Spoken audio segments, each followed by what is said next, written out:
మన team India revenge successful. 2023 one day world cup final ఎదురైన ఓటమికి ఈరోజు మన వాళ్ళు ఆస్ట్రేలియా టీం మీద రివెంజ్ తీర్చుకున్నారు. నిజంగా అద్భుతమైన ఆల్రౌండ్ షోతో ఒక ఛాంపియన్స్ టీంలా పెర్ఫామ్ చేశారు. మెయిన్లీ మరోసారి the man, the king, the chase master, the greatest of all time Virat Kohli మన టీమిండియాని గెలిపించాడు. అసలు ఒక టార్గెట్ను ఎలాంటి రిస్క్ తీసుకోకుండా ఎలా చేయొచ్చో ఈరోజు విరాట్ కోహ్లీ క్లియర్గా ఒక డెమో చూపించాడు. అసలు ఏమన్నా టెంపర్మెంట్, ఏమన్నా game plan, absolutely God level batting. నిజంగా ఒకప్పుడు వింటేజ్ చేజ్ మాస్టర్ని చూపించాడు.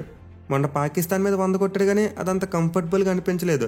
కానీ ఈ మ్యాచ్లో ఆడిన ఇన్నింగ్స్ ఏదైతే ఉందో absolutely out of the world. Pressure మొత్తాన్ని సోక్ చేసుకుని చాలా సింపుల్గా సింగిల్స్ తీస్తూ గేమ్ను ముందుకు తీసుకెళ్లాడు. అది కూడా చాలా మినిమల్ రిస్క్తో. ఇన్ఫాక్ట్ అసలు రిస్కే తీసుకోలేదు. సో విరాట్ కోహ్లీ ఆడిన ఇన్నింగ్స్ అయితే ఈ మధ్యకాలంలో అతను బ్యాట్ నుంచి వచ్చిన one of the best innings అని చెప్పుకోవచ్చు. ఇక అతనికి సపోర్ట్గా మిగతా టీమిండియా బ్యాట్స్మెన్ కూడా చాలా మంచిగా బ్యాటింగ్ చేశారు. మెయిన్లీ ముందు ఎర్లీగా 2 వికెట్స్ పడిపోయిన తర్వాత శ్రేయస్ అయ్యర్ చాలా సెన్సిబుల్ బ్యాటింగ్ చేశాడు.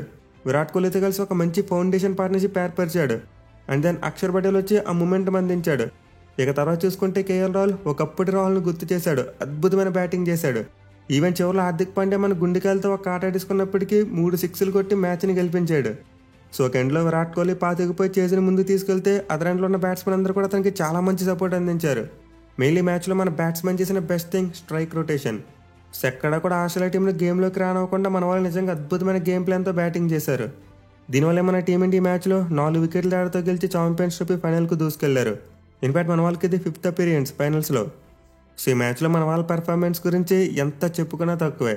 నిజంగా అన్ని డిపార్ట్మెంట్స్లో కూడా ఒక ఛాంపియన్స్ టీంలోనే ఆడారు. అయితే ఇప్పుడు కింద కామెంట్స్లో కొంతమంది పండితులు కామెంట్ చేస్తారు, ఆస్ట్రేలియా బీ టీం మీద మ్యాచ్ గెలిచి ఇన్ని సంబరాలు ఎందుకు, స్టార్క్ ఉన్నప్పుడు గెలవాలి, కమెంట్స్ ఉన్నప్పుడు గెలవాలని చెప్పి కబుర్లు చెప్తారు. సో అసలు అలాంటి పకోడీ కామెంట్స్ గురించి మనం పట్టించుకోవాల్సిన అవసరమే లేదు. మన టీమిండియా ఆస్ట్రేలియా బీ టీం మీద గెలిచిందో లేకపోతే పసుకోన్ మీద గెలిచిందో పక్కన పెడితే మన వాళ్ళ పెర్ఫార్మెన్స్ మాత్రం ఒక ఛాంపియన్స్ టీంలో ఉంది. మెయిన్లీ మన బౌలర్స్ టువర్డ్స్ అండ్ మంచిగా బౌలింగ్ చేయడం, అలాగే బ్యాటింగ్లో చూసుకొని ఎర్లీగా వికెట్స్ కోల్పోయిన తర్వాత కంబ్యాక్ చేయడం, ఈ రెండు కూడా నిజంగా అద్భుతమని చెప్పుకోవచ్చు. సో ఈ సెమీఫైనల్ మ్యాచ్లో అయితే మరోసారి మన టీమిండియా టాస్ ఓడిపోయింది. వరుసగా 14వ టాస్ ఓడిపోయారు. అయితే సర్ప్రైజింగ్గా ఆస్ట్రేలియా టీం టాస్ గెలిచిన ముందు బ్యాటింగ్ తీసుకున్నారు. సో ఇదైతే నేను నిజంగా ఎక్స్పెక్ట్ చేయలేదు. ఎందుకంటే ఈ మ్యాచ్ కోసం యూజ్డ్ పిచ్ యూజ్ చేయలేదు, ఒక కొత్త పిచ్ని యూజ్ చేశారు. విచ్ మీన్స్ చేస్ చేయడం కొంతవరకు ఈజీగా ఉంటుంది.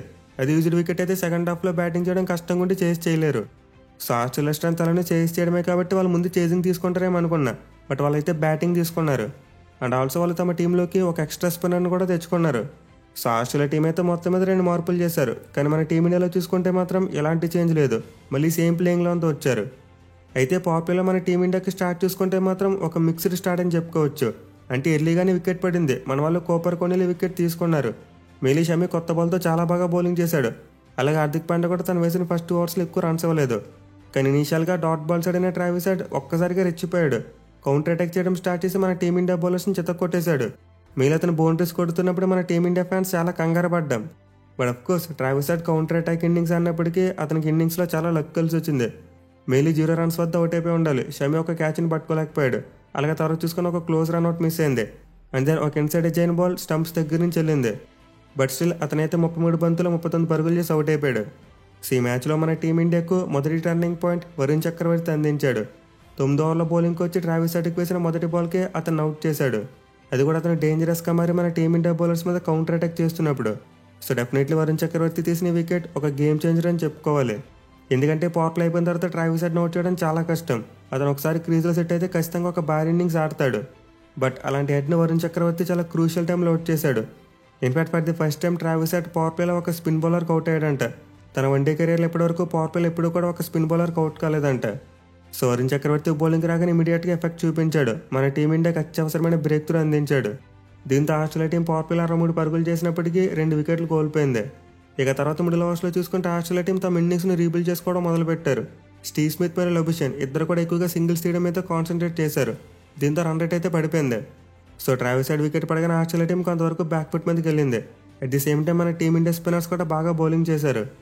మెయిలీ మ్యాచ్లో మన బౌలర్స్ చేసిన బెస్ట్ థింగ్ ఎక్కడ కూడా ఆస్ట్రేలియా టీంకి పెద్ద పార్ట్నర్షిప్ ఇవ్వలేదు.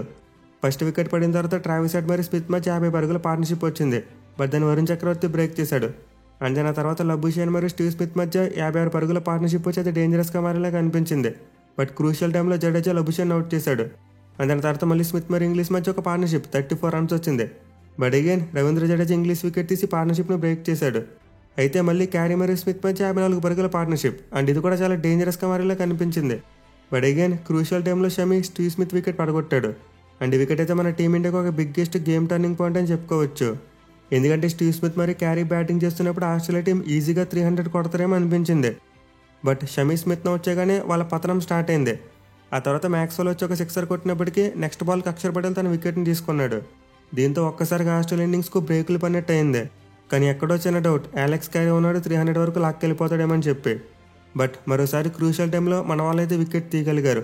సో శ్రేయస్ అయ్యర్ అయితే ఒక బ్రిలియంట్ త్రోతో అలెక్స్ క్యారీని రన్అట్ చేశాడు అండ్ ఈ రన్అట్ ఈ మ్యాచ్కి మనకు థర్డ్ గేమ్ చేంజర్ అని చెప్పుకోవచ్చు. ఎందుకంటే ఈ పాయింట్ ఆఫ్ టైంలో అలెక్స్ క్యారీ అవుట్ అవ్వకుండా చివరి వరకు ఉండుంటే ఆ టీంకి ఈజీగా మరో 20 రన్స్ వచ్చేవి. 264 దగ్గర ఆగిపోకుండా 285 వరకు కొట్టేసి ఉండేవారు. సో శ్రేయస్ అయ్యర్ అయితే బ్రిలియంట్ పీస్ ఆఫ్ ఫీల్డింగ్తో మన టీమిండియాకి మంచి బ్రేక్ త్రో అందించాడు. మిగిలిన రన్అట్లో చూసుకుంటే అతనికి స్టంప్స్ పూర్తిగా కనబడవు, ఎందుకంటే అతను బ్యాక్వర్డ్ పాయింట్లో ఫీల్డింగ్ చేస్తున్నాడు. దీంతో మా అయితే ఒక 30% స్టంప్స్ మాత్రమే కనిపిస్తాయి.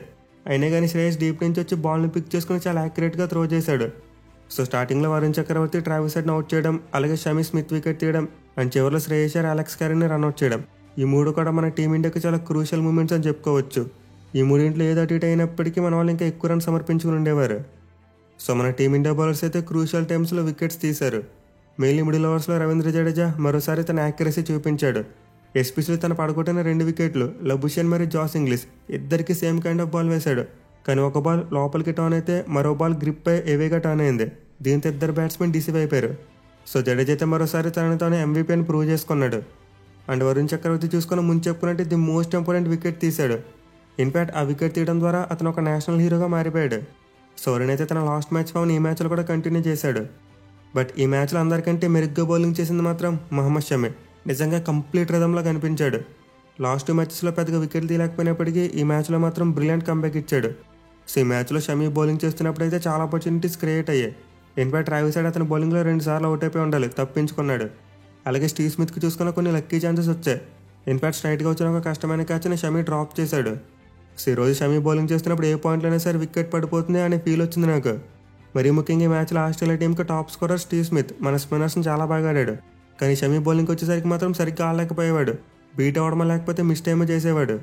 సో షమి అయితే తన బౌలింగ్తో స్మిత్ను పూర్తిగా ఇబ్బంది పెట్టాడు అండ్ చివరికి అతనే తన వికెట్ని కూడా తీసుకున్నాడు. అండ్ ఆల్సో డెత్ ఓవర్స్లో కూడా చాలా మంచిగా బౌలింగ్ చేశాడు. సో మహమ్మద్ షమి అయితే మరోసారి మ్యాన్ ఆఫ్ బిగ్ అకేషన్స్ అని ప్రూవ్ చేసుకున్నాడు. ఈ మ్యాచ్లో 10 ఓవర్లలో బౌలింగ్ చేసి 48 రన్స్ మాత్రం ఇచ్చి 3 వికెట్స్ తీసుకున్నాడు. ఇక ముగ్గురితో పాటు అక్షర్ పటేల్ కూడా చాలా డీసెంట్గా బౌలింగ్ చేశాడు. మెయిన్లీ మ్యాక్స్వెల్ తన పేస్ వేరియేషన్తో ట్రాప్ చేసి అవుట్ చేశాడు. సో ఒక కుల్దీప్ యాదవ్ మరియు హార్దిక్ పాండ్యా ఇద్దరు మాత్రమే కాస్త అటు ఇటుగా బౌలింగ్ చేశారు. కానీ ఈ మ్యాచ్లో మిగతా 4 బౌలర్స్ మాత్రం బ్రిలియంట్గా బౌలింగ్ చేశారు. ఇక చేజ్ విషయానికి వస్తే మన టీమిండియా కూడా లక్ కలిసి వచ్చింది. మన కెప్టెన్ రోహిత్ శర్మని 2 సార్లు వాళ్ళు డ్రాప్ చేశారు. మెయిన్లీ మానస్ లబుషన్కి అతను ఇచ్చిన క్యాచ్ చూస్తే మాత్రం 2023 వన్డే వరల్డ్ కప్ ఫైనల్ గుర్తొచ్చింది. సో ఇనిషియల్గా మన టీమిండియా కెప్టెన్కి చాలా లక్ కలిసి వచ్చింది. బట్ అతనైతే దాన్ని యూజ్ చేసుకోలేకపోయాడు. 29 బాల్స్లో 28 రన్స్ మాత్రమే చేసి అవుట్ అయిపోయాడు. అలాగే శుభ్మన్ గిల్ చూసుకున్న చాలా ఆర్డినరీ షాట్తో తన వికెట్ని కోల్పోయాడు. సో మన టీమిండియా అయితే 43 పరుగులకి 2 వికెట్లు కోల్పోయింది. అండ్ ఇలాంటి టైంలో ఆబ్వియస్లీ ప్రెజర్ ఫీల్ అవుతారు. బట్ అక్కడ ఉన్నది ఎవరు? The chase master Virat Kohli. అసలు ఎక్కడా కూడా ప్రెజర్ ఫీల్ కాలేదు. శ్రేయస్ అయ్యర్తో కలిసి ఒక బ్రిలియంట్ పార్ట్నర్షిప్ నెలకొల్పాడు. ఎస్పెషల్లీ వాళ్ళ పార్ట్నర్షిప్లో బెస్ట్ పార్ట్ స్ట్రైక్ రొటేషన్. నిజంగా చేజ్కు ఏదైతే కావాలో అదే చేశారు. ఓవర్లో ఒక 3-4 డాట్ బాల్స్ ఆడేసి బౌండరీ కోసం చూడలేదు. ప్రతి బాల్కి కూడా సింగిల్ తీయడానికి ట్రై చేశారు. దీనివల్ల ఎలాంటి రిస్క్ లేకుండా వాళ్ళ పార్ట్నర్షిప్ చాలా బాగా గ్రో అయింది. మిగిలిన ఆస్ట్రేలియా బౌలర్స్ చాలా ఫ్రస్ట్రేషన్కి గురయ్యారు. వాళ్ళకి ఇంకా వేరే ఆప్షన్ లేకుండా పోయింది. మన వాళ్ళు మిస్టేక్ చేస్తేనే వికెట్ వస్తుంది అనే స్థితికి వెళ్ళిపోయారు. So Australia captain Steve Smith అయితే చాలా రకాల ఫీల్డ్ ప్లేస్మెంట్ ట్రై చేశాడు. అలాగే బౌలింగ్ చేంజెస్ కూడా చేశాడు. బట్ వీళ్ళిద్దరి బ్యాటింగ్లో మాత్రం ఎక్కడా తడబడలేదు. చాలా సింపుల్గా బాల్ని నాక్ చేయడం, సింగిల్స్ తీసుకోవడం అండ్ వీళ్ళు చిక్కినప్పుడు ఏమైనా బ్యాట్ బాల్స్ వేస్తే వాటిని బౌండరీస్ కొట్టడం. సో నిజంగా విరాట్ కోహ్లీ మరియు శ్రేయస్ అయ్యర్ వీళ్ళిద్దరి పార్ట్నర్షిప్ ఒక మాస్టర్ క్లాస్ అని చెప్పుకోవాలి. ఎర్లీగా 2 వికెట్స్ పడిపోయినప్పటికీ ఎలాంటి రిస్క్ తీసుకోకుండా ఎక్కువ రన్ రేట్ పెరగకుండా చాలా మంచిగా పార్ట్నర్షిప్ బిల్డ్ చేశారు. సో ఇద్దరు కలిసి అయితే 3వ వికెట్కి 91 పరుగులు యాడ్ చేశారు. బట్ వీళ్ళ పార్ట్నర్షిప్ మరింత పెద్దగా మారిపోతుంది. ఇంకా మ్యాచ్ మంది అనుకున్న టైంలో శ్రేయస్ అయ్యర్ అవుట్ అయిపోయాడు. సో యాక్చువల్ అయ్యర్కి పడిన బాల్ అయితే స్కిడ్ అయింది. పడిన తర్వాత ఫాస్ట్గా వికెట్ మీదకి వచ్చేసింది. అదర్వైజ్ దాన్ని ఈజీగా పుష్ చేసి సింగిల్ తీసుకుని ఉండేవాడు. బట్ ఎనివే అతను అవుట్ అయినా సరే అక్షర్ పటేల్ వచ్చి చాలా మంచి సపోర్ట్ ఇచ్చాడు విరాట్ కోహ్లీకి. 30 బంతులు 27 పరుగులు చేశాడు. సో మన వాళ్ళు స్ట్రైక్ రొటేట్ చేస్తూ రిస్క్ ఫ్రీ క్రికెట్ ఆడడం వల్ల ఎక్కడ కూడా బ్యాక్ టు బ్యాక్ వికెట్స్ పడలేదు. ప్రతి వికెట్కి కూడా పార్ట్నర్షిప్ వచ్చింది. మెయిన్లీ పార్ట్నర్షిప్గా ఇంటెన్సిటీ పెరిగింది. శ్రేయస్ అయ్యర్ మరియు విరాట్ కోహ్లీ పార్ట్నర్షిప్లో చూసుకుంటే 2 ఎండ్స్ నుంచి కూడా స్ట్రైక్ రొటేషన్ ఎక్కువ వచ్చింది. కానీ అక్షర్ పటేల్ వచ్చాక కాస్త అగ్రెషన్ చూపించాడు. అండ్ దాని చివరిలో రాహుల్ మరి హార్దిక్ పాండ్యా ఇద్దరు బీభత్సం చేస్తారు. సోనోల్ అయితే చేజింగ్లో మైండ్లో ఒకటే పెట్టుకున్నారు, వికెట్స్ ఎక్కడ ఎక్కువ కోల్పోకూడదు, చివరి వరకు గేమ్ని తీసుకెళ్లి గెలవాలని చెప్పి. మెయిన్లీ వీడియో స్టార్టింగ్లో చెప్పుకున్నట్టే Virat Kohli one of the greatest knocks ఆడాడు. అసలు రీసెంట్ టైంలో చూసుకుంటే అతను స్పిన్ బౌలింగ్ ఎగనెస్ట్గా చాలా స్ట్రగుల్ అయ్యాడు. మెయిన్లీ లెగ్ స్పిన్నర్స్కి ఎక్కువసార్లు అవుట్ అయ్యాడు. బట్ ఈ మ్యాచ్లో చూసుకుంటే మాత్రం విరాట్ కోహ్లీ ఎక్కడా కూడా స్పిన్ బౌలర్స్కు స్ట్రగుల్ అయినట్టుగా అనిపించలేదు. చాలా ఈజీగా కంఫర్టబుల్గా బ్యాటింగ్ చేశాడు. మెయిన్లీ బెస్ట్ పార్ట్ ఏంటంటే అతని సింగిల్స్ మరియు డబుల్స్ చాలా రెగ్యులర్ షాట్స్ ఆడి తీసుకున్నాడు. అంటే స్వీప్లు రివర్స్ స్వీప్లు ఆడకుండా in front of the wicket కొట్టి రన్స్ తీసుకున్నాడు. సో దీన్ని బట్టి అర్థం చేసుకోవచ్చు విరాట్ కోహ్లీ తన స్ట్రోక్ మేకింగ్ని ఎలా మ్యానుఫ్యాక్చర్ చేసుకున్నాడు అనేది. సో కోహ్లీ అయితే నాక్ ద్వారా చాలా రికార్డులనే బ్రేక్ చేశాడు. ఐసీసీ టోర్నమెంట్స్లో అందరికంటే ఎక్కువ 50+ స్కోర్స్ కొట్టిన బ్యాట్స్మెన్గా రికార్డును క్రియేట్ చేశాడు. అండ్ ఆల్సో చేజింగ్లో 8,000 పరుగుల మార్కును కూడా అందుకున్నాడు. ఇంకా వీటితో పాటు చాలా రికార్డులు ఉన్నాయి. అవన్నీ మాట్లాడుకుంటే వీడియో చాలా పెద్ద అయిపోతుంది. 5 ఇన్నింగ్స్ ద్వారా అతనికి దొరికిన the best redemption 2015 one day world cup semi-final. So ఆ టైంలో అయితే మనం చూసాం విరాట్ కోహ్లీ చేజింగ్లో ఫెయిల్ అయ్యాడు. మెయిల్ అనుష్క శర్మ గ్యాలరీలో ఉండడం అండ్ తన మీద కూడా విమర్శలు రావడం చూసాం. కానీ ఈ రోజు మ్యాచ్లో చూసుకుంటే మాత్రం దానికి క్వైట్ ఆపోజిట్ జరిగింది. విరాట్ కోహ్లీ తన బ్యాట్తో one of the greatest knocks ఆడాడు. అండ్ ఇన్నింగ్స్లో తన సతీమణి గ్యాలరీలో కూర్చొని చూసింది. సో 10 ఇయర్స్ తర్వాత అయితే విరుష్కకు ఒక మంచి రిడెంప్షన్ దొరికిందని చెప్పుకోవచ్చు. ఇక కోహ్లీతో పాటు ముందు చెప్పుకున్నట్టే మిగతా మిడిల్ ఆర్డర్ బ్యాట్స్మెన్ కూడా చాలా బాగా బ్యాటింగ్ చేశారు. ఎస్పెషల్లీ కేఎల్ రాహుల్ ఒక అన్ఎక్స్పెక్టెడ్ నాక్ ఆడాడు. 34 బంతుల్లోనే 42 పరుగులు చేశాడు. మెయిన్లో 40th ఓవర్ అయ్యాక డ్రింక్స్ బ్రేక్ తర్వాత చూసాం తన బ్యాటింగ్లో మార్పు వచ్చింది, అగ్రెషన్ చూపించాడు. సో లాస్ట్ మ్యాచ్ తర్వాత కేఎల్ రాహుల్ మీద చాలా విమర్శలు వచ్చాయి. బ్యాటింగ్ సరిగ్గా చేయలేదు, అలాగే కీపింగ్ కూడా బాగలేదన్నారు. కానీ ఈ మ్యాచ్లో మాత్రం రెండింట్లో కూడా స్పాట్ ఆన్. మెయిన్లీ తన ఇన్నింగ్స్ అయితే చాలా క్రూషియల్.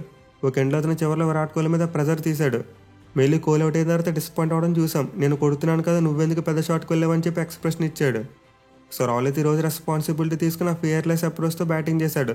అండ్ అతను ఇలా బ్యాటింగ్ చేస్తున్నప్పుడు చూడడానికి 2 కళ్ళు కూడా సరిపో. మెయిన్లో విన్నింగ్ షాట్ చూసాం, బ్రిలియంట్ సిక్సర్ కొట్టాడు. అయితే చివరిలో మాత్రం హార్దిక్ పాండ్యా మన టీమిండియా ఫ్యాన్స్ ఆర్ట్స్తో ఒక ఆట ఆడుకున్నాడు. వరుసగా డాట్ బాల్స్ ఆడుతూ మన మీద ప్రెజర్ పెట్టాడు. బట్ ఈక్వేషన్ మరి అవుట్ ఆఫ్ రీచ్లోకి వెళ్లకుండా సిక్సర్లు అయితే కొట్టాడు. మెయిన్ 47 ఓవర్లో చూసాం లాస్ట్ 2 బాల్స్కి 2 సిక్సర్లు కొట్టాడు. అవి అయితే నిజంగా అబ్సల్యూట్ లైఫ్ ఈస్ట్ అని చెప్పుకోవచ్చు. సో హార్దిక్ పాండ్యా అయితే స్టార్టింగ్లో డాట్ బాల్స్ అయినప్పటికీ తర్వాత బాగా గేమ్ని ఫినిష్ చేశాడు. 24 బంతుల్లోనే 28 పరుగులు చేశాడు. సో ఓవరాల్గా చూసుకుంటే అలా అయితే మన బౌలర్స్ ఒక మంచి కలెక్టివ్ పెర్ఫార్మెన్స్ ఇచ్చారు, బ్యాట్స్మెన్ కూడా అలానే ఇచ్చారు. మెయిన్ ఎక్కడ కూడా గేమ్ను త్వరగా ఫినిష్ చేయాలని చెప్పి హరీనెస్ కనిపించలేదు. ఎలాంటి రిస్క్ తీసుకోకుండా చివరి వరకు గేమ్ని తీసుకెళ్లి ఫినిష్ చేయాలని చూశారు. అండ్ ఎగ్జాక్ట్లీ అలానే జరిగింది. సో ఆస్ట్రేలియా బౌలర్స్తో పాటు వాళ్ళ కెప్టెన్ కూడా చాలా ట్రై చేశాడు. సింగిల్స్ అవుదామని చూశాడు, వికెట్లు తెద్దామని ట్రై చేశాడు. బట్ వాళ్ళ ప్లాన్స్ ఏవి కూడా వర్కౌట్ కాలేదు. ఎందుకంటే మన టీమిండియా బ్యాట్స్మెన్ వాళ్ళని అవుట్ ప్లే చేశారు. ఎన్ని రకాల ఫీల్డ్ ప్లేస్మెంట్స్ మార్చినా సరే మన వాళ్ళు గ్యాప్స్ ఫైండ్ చేసేవారు. అలాగే ఎక్కడ ఏ పాయింట్ ఆఫ్ టైంలో కూడా రిక్వైర్డ్ అన్నిటిని పెరగనివ్వలేదు. మన వాళ్ళు ఎక్కడ కూడా ఖచ్చితంగా తక్కువ రన్స్ రాకుండా జాగ్రత్త పడ్డారు. ప్రతి ఓవర్కి యావరేజ్గా 5 గంట ఎక్కువ రన్స్ కొట్టారు. సో దీనివల్ల మన టీమిండియాకి చేసి చాలా ఈజీ అయిపోయింది. మెయిన్ చివరిలో వికెట్లు చేతిలో ఉంటే గేమ్ని ఫినిష్ చేయడం ఈజీ కాబట్టి మన వాళ్ళు అదే చేశారు.